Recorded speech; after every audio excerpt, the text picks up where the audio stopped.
Қалайсыңдар? Ойбай, құрсын Құдай сақтасын, келдік үйге. Мына Оралдың инфекционный бар ғой, жұлдызындағысы. Ужасно, бардақ қой. Біреуі келіп хлормен болды. Хлордың иісі шыққанын көрген жоқпын ғой. Біреу болды хлормен жуған жоқ. Коридорға шығасын. Бүкіл новенькінің бәрін шуыртып қойған ғой. Шуырып жүр ғой бәрі коридорда. Барып айтсаң, неғып мына бәрі шуырып десең, үндемейді. Біз шықсақ, кіріңдер дейді. Жыным кеп сосын кеше ұрысты. Сендер неге дұрыстап қадағаламайсыңдар? Новенькалардың бәрі шуырып жүр ғой ортада. Бала құттай коридорға шықты ма? Қалғанау жөтеліп құсқанша өледі ғой анаған деген. Ужас прямо. Анан деген кварцтары өліп атқан бірдеңе кварцқа отырғызып қояды. Отырыңдар, кварц сендерге дым етпейді деп. Ол кварцтың шанында сүртпейді. Вообще ужас деймін, ужас. Содан кеше бір деген медсестра таңғы уақытта антибиотикпен система қойып жүр ғой. Соны шатастырып алады менің балама.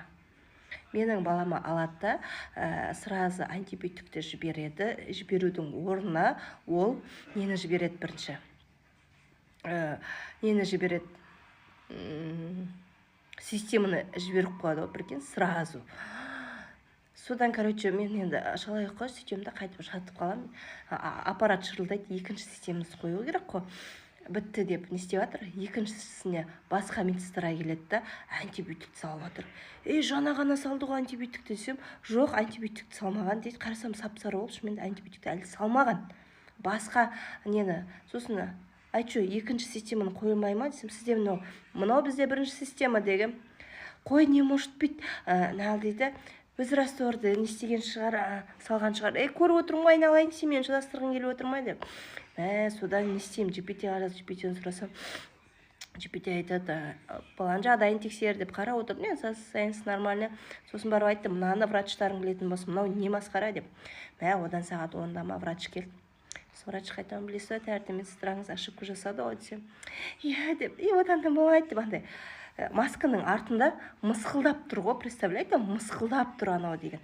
Ужас қой. Врачтың аты Айгерім Наримановна. Мен прямо аты-то айтамын ол кісінің есімін. Ешқандай не лечениесі. Сол антибиотик только и не ингаляция болды. Басқа лечение жоқ. Оны өзім үйден де жасаймын деп, содан расписка жасап кетіп қалдым. Даже балаға антибиотик салып отырып, пробиотик берген жоқ, сіз үйден алырдыңыз деп те айтқан жоқ.